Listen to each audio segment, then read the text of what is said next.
Imagine a seguinte situação: a gente recebendo relatos e imagens de uma civilização extraterrestre. A primeira reação da maioria das pessoas seria de desconfiança e, para alguns, de deslumbramento. Essas desconfianças só iriam lentamente desaparecer se um número significativo de pessoas visitasse essa civilização ou então ela nos visitasse. Pois bem, o que eu vou mostrar para você no vídeo de hoje é um encantamento, um deslumbramento equivalentes ao que eu mostrei para você nesse exemplo, mas com um detalhe: eles realmente aconteceram. Me acompanhe nesta viagem.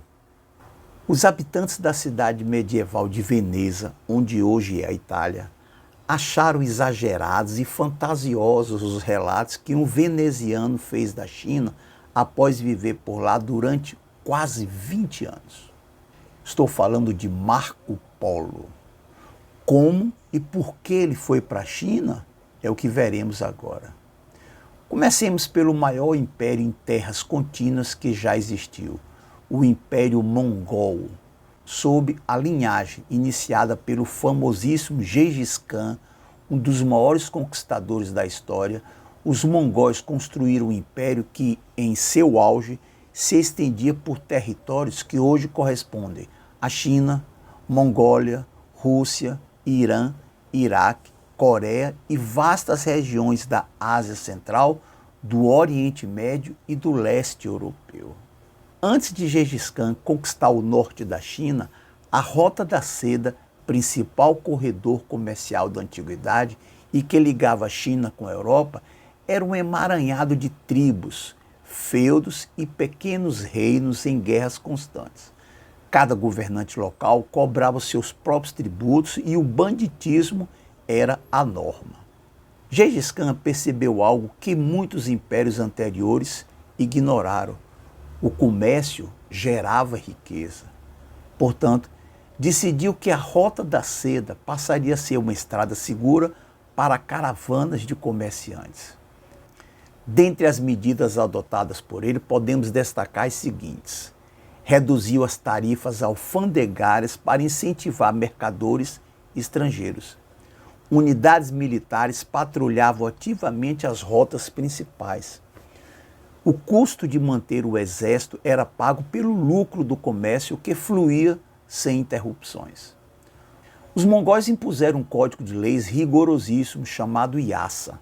A punição para o roubo de mercadorias em suas terras era frequentemente a morte. Isso criou uma ordem psicológica tão grande na época que se costumava dizer que uma mulher transportando uma barra de ouro na cabeça poderia atravessar toda a China sem ser incomodada. Pois foi justamente a segurança da Rota da Seda que permitiu que o veneziano Marco Polo chegasse à China em 1275, depois de uma viagem de 4 anos. O imperador da China nesta época era Kublai Khan, neto de Gengis Khan. O imperador ficou encantado com a inteligência e com as habilidades linguísticas de Marco Polo. Convidou então o veneziano para, em missões oficiais, percorrer por quase 20 anos todo o império. Marco Polo encontrou uma nação muitíssimo mais adiantada em riqueza e em tecnologia do que as cidades europeias da Idade Média. Vejamos: uso da pólvora e da bússola, sendo ambas invenções chinesas. A queima de carvão como combustível, cidades gigantescas, impressões tipográficas em blocos, grandes obras hidráulicas. Isso sem contar que a China já usava conceitos que a Europa demoraria séculos para adotar plenamente, como, por exemplo, sistemas postais altamente eficientes. Com um detalhe: segundo historiadores, esse sistema de comunicação era o mais rápido do mundo até então.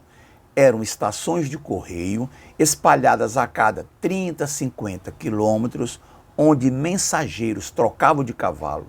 Isso permitia que ordens e informações sobre segurança circulassem em velocidade recorde. uma administração estatal extremamente sofisticada, o uso amplo e organizado de papel moeda e intensa atividade comercial. No início do vídeo, eu postei uma imagem mostrando conterrâneos de Marco Polo debochando dos relatos que ele fez da viagem à China. Esses deboches e as desconfianças são plenamente justificáveis, pois estamos falando de uma Europa medieval, de uma Veneza que, apesar de ser uma das cidades mais ricas de toda a Europa, não tinha 10% da força, do esplendor, da organização e da sofisticação chinesa. E se a comparação for com o resto da Europa Ocidental, o contraste fica maior ainda, pois a Europa Ocidental era praticamente rural, politicamente fragmentada e, em termos de tecnologia, muito mais atrasada do que a China.